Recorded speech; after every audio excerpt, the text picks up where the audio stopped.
everyone. Welcome to the Coffee Playdate podcast. Today, I have a special guest joining us, Dr. Akshita Mehta. Welcome.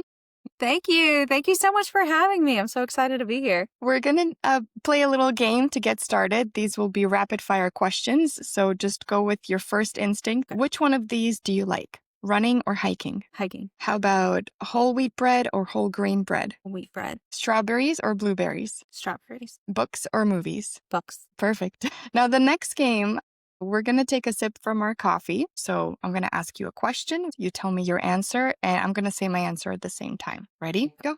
Which one would you choose? A full night of sleep or a 1 hour workout? Sleep. Sleep. Me too. Take a sip. Which one would you choose? Being resilient or being confident? Oh, resilient. Resilient. Me too. Would you choose watching TV or working on your computer? TV. I choose computer. And last question, which one would you choose? Playing on the playground or playing on the soccer field? Soccer. Playground. All right. Awesome.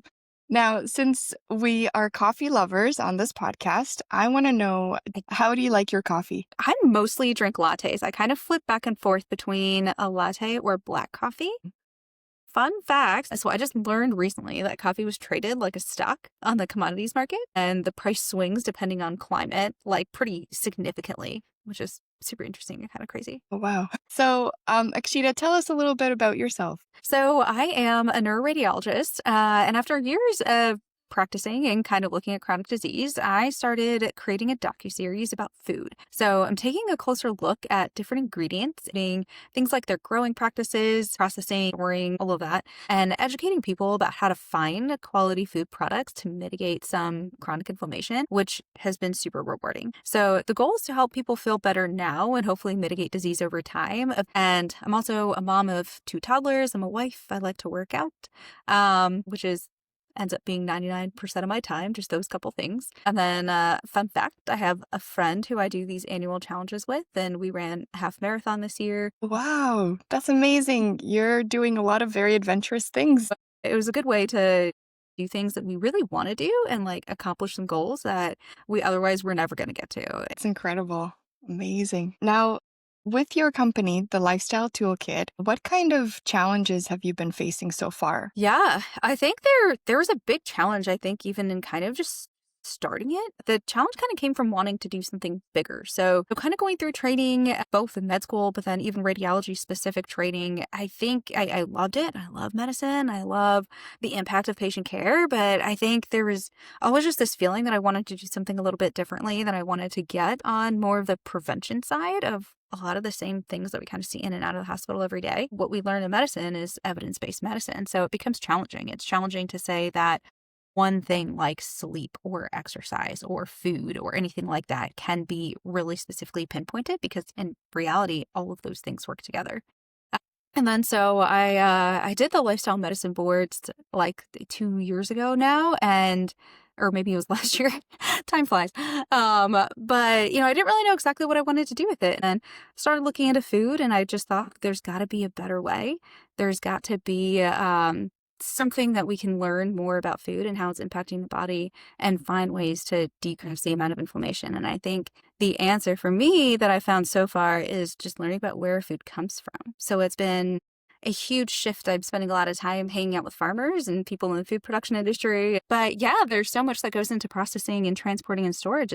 But if we can find really high quality ingredients, I think that we can hopefully see a big change. This is fascinating. I love that you were able to just step out of your day job to go and explore this whole other area that is oftentimes overlooked. We don't really think about where does our food come from. We just pick it up from the shelf in the grocery store and just bring it home and cook it or eat it. So I'm really excited to see your docu-series. Thanks.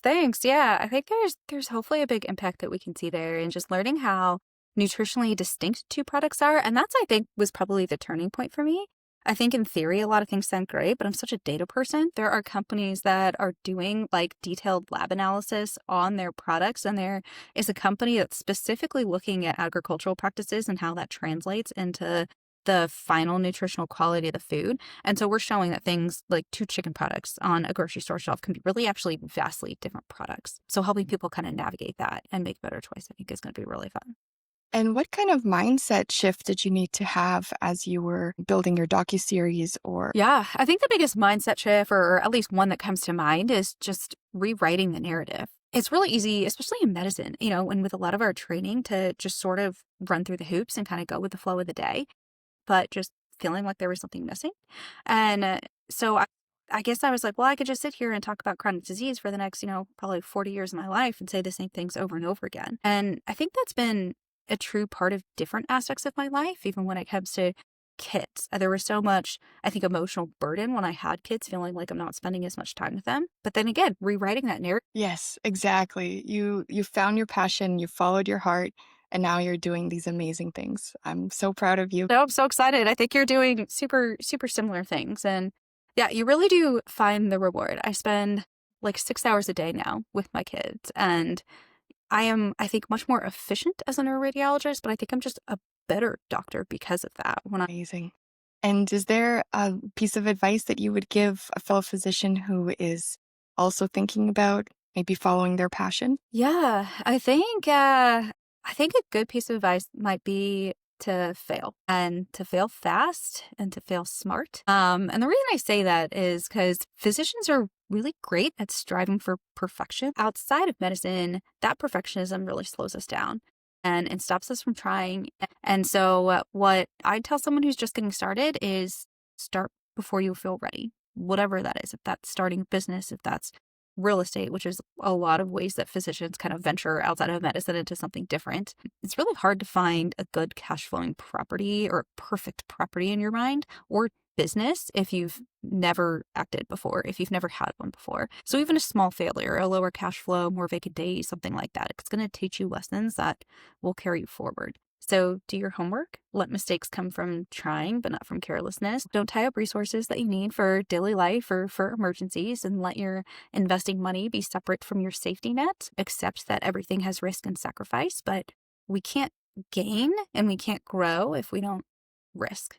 And then leverage your unique strengths. You have a lot more than you think that you do. So Wow. don't be So afraid to fail. amazing. Beautifully said. Love it. Well, thank you so much for joining us today, Dr. Mehta. We're so happy you came out here to the Coffee Playdate podcast, and I'm so excited to see how the lifestyle toolkit grows. Awesome. Thank you so much for having me. This was so fun. I appreciate it. And I can't wait to watch all that you do as well. You are doing such amazing things. And I'm so excited to be along for the journey. So thank you.